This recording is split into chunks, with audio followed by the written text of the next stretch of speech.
অসম মটক যুৱ ছাত্ৰ পৰিষদ কেন্দ্ৰীয় যি সপ্তম দ্বিবাৰ্ষিক অধিৱেশন ইতিমধ্যে আজি আমাৰ আৰম্ভণি হৈছে। আমাৰ মুখ্যধাৰ আমাৰ স্থানীয় অসম মটক যুৱ ছাত্ৰ পৰিষদৰ মুখ্য উপদেষ্টা উদয় শংকৰ মোহনৰ দ্বাৰা আমাৰ মুখ্যধাৰ মুকলি হোৱাৰ পিছতেই আজি যি পতাকা উত্তোলন আমাৰ উদযাপন সমিতিৰ সন্মানীয় সভাপতি সীমান্ত মৰাণ ককাইদেউ লগতে আমাৰ সদৌ অসম মটক যুৱ ছাত্ৰ পৰিষদৰ সন্মানীয় সভাপতি সত্য গোহাঁই ককাইদেৱে আমাৰ পতাকা উত্তোলন কৰিছে। পতাকা উত্তোলনৰ পিছতে আমাৰ শ্বহীদ তপন হৈ গৈছে। শ্বহীদ তপন আমাৰ সদৌ অসম মটক যুৱ ছাত্ৰ পৰিষদৰ কেন্দ্ৰীয় সমিতিৰ সন্মানীয় সাধাৰণ সম্পাদক উজ্জ্বল বৰুৱা আৰু মুখ্য সম্পাদক আমি নিজে অভাৰজনে স্মৃতি তপন কাৰ্যসূচীত অংশগ্ৰহণৰ পিছত পৰৱৰ্তী পৰ্যায়ত আমাৰ আজি যিসমূহ কাৰ্যসূচী আছে কাৰ্যসূচীবোৰ সুচাৰুৰূপে চলি গৈছে। আজি আমাৰ মটক জনগোষ্ঠীৰ যি পৰম্পৰাগত নামঘৰ মুকলি হৈছে, আমাৰ আৰ্হি ঘৰ মুকলি হৈছে, আমাৰ যিবিলাক আজি প্ৰদৰ্শনী স্থান আটাইবোৰ অনুষ্ঠান ইতিমধ্যে মুকলি হৈছে। আৰু পৰৱৰ্তী পৰ্যায়ত পদ্মনাথ গোহাঁই বৰুৱা আদৰ্শ মহাবিদ্যালয়ৰ অধ্যাপক সহকাৰী অধ্যাপকৰ দ্বাৰা আমাৰ প্ৰতিযোগিতাৰ শুভাৰম্ভণি হৈছে। আৰু তাৰ পৰৱৰ্তী পৰ্যায়ত প্ৰতিযোগিতাৰ উদ্বোধনৰ পিছতেই আমাৰ কবি সন্মিলন এতিয়াও কবি সন্মিলন চলি আছে। আমাৰ 3 বজাৰ পৰা কবি সন্মিলন হৈছে। বিশিষ্ট কবি আমাৰ অসমৰ বিভিন্ন নামী বিশিষ্ট কবিসকলৰ লগত স্থানীয় কবিসকলে কবি সন্মিলন ভাগ লৈছে।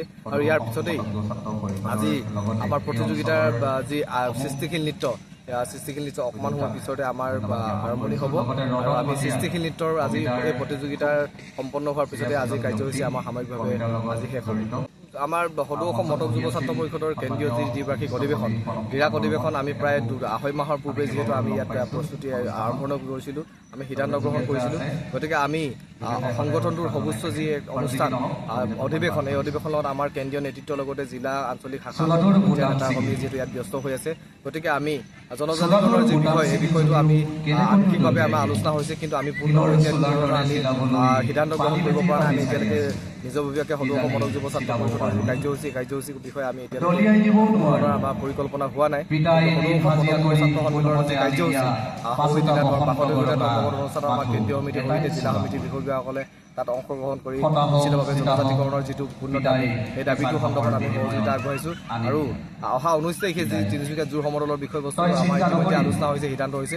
এই বিষয়টো আমি মটক ছাত্ৰ সন্থাৰ সন্মানীয় সভাপতিৰ লগতে সদৌ অসম মটক যুৱ ছাত্ৰ সন্মিলনৰ নেতৃত্ববৰ্গৰ সৈতে আমাৰ বাৰ্তালাপ হৈছে।